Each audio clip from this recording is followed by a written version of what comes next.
Hi everyone. So we have seen for loop and then for loop with range function. Now the next thing is for loop with else clause.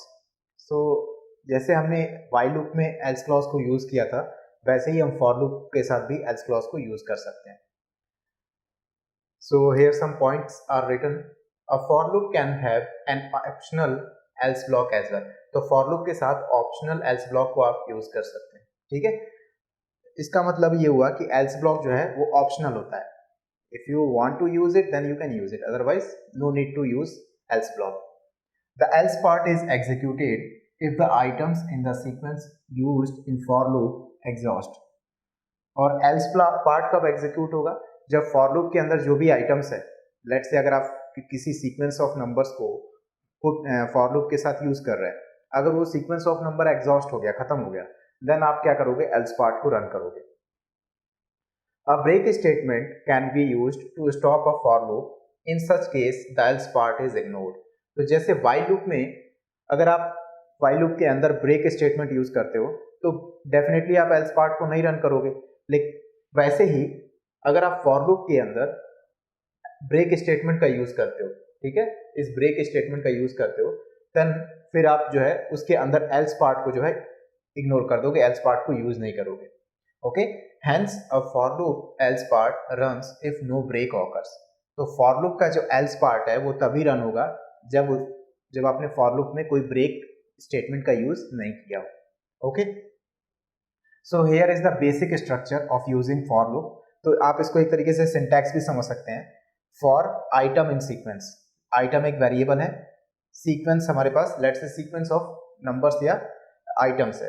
तो उस particular sequence of numbers में से अगर आप कोई values को fetch कर रहे हो तो इफ सर्च समथिंग आइटम, अगर आपने कुछ सर्च किया और वो आपको मिल गया तो आप उसको फाउंडेड करोगे एंड देन प्रोसेस करोगे उस पर्टिकुलर आइटम को जो भी. एंड लेट्स से कि अगर आपने कुछ फाइंड नहीं किया तो फिर क्या करोगे? आप एल्स पार्ट को जो है रन करोगे. तो did not find sequence anything not found in sequence. So it is just a basic structure to understand the concept of for loop with else clause. इसको हम एग्जांपल से समझते हैं. So let's see the example. Let's say मेरे पास एक list है और उस लिस्ट में मैंने इवन नंबर्स को स्टोर किया है अप टू 10. ठीक है, तो इवन नंबर्स मेरे पास अप टू 10 कौन कौन से होंगे? 2, 4, 6, 8 एंड 10. तो उसको मैंने इस डिजिट्स वेरिएबल में स्टोर कर लिया.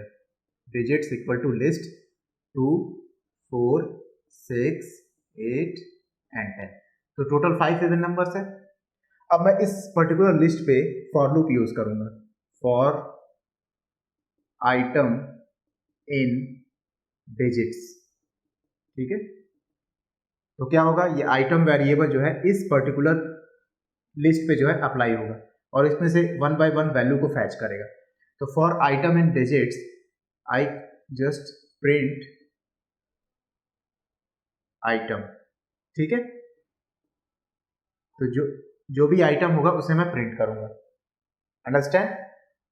इस लिस्ट में से. नाउ इसके साथ मैं एल्स पार्ट को यूज करता हूं. एल्स प्रिंट और मैं प्रिंट मेथड में मैंने मैसेज शो कर दिया नो आइटम्स लेफ्ट. ठीक है, तो जितने वैल्यूज, अगर सारी वैल्यूज इसमें से खत्म हो गई तो कोई भी आइटम नहीं बचेगा, कोई भी पर्टिकुलर वैल्यू नहीं बचेगी.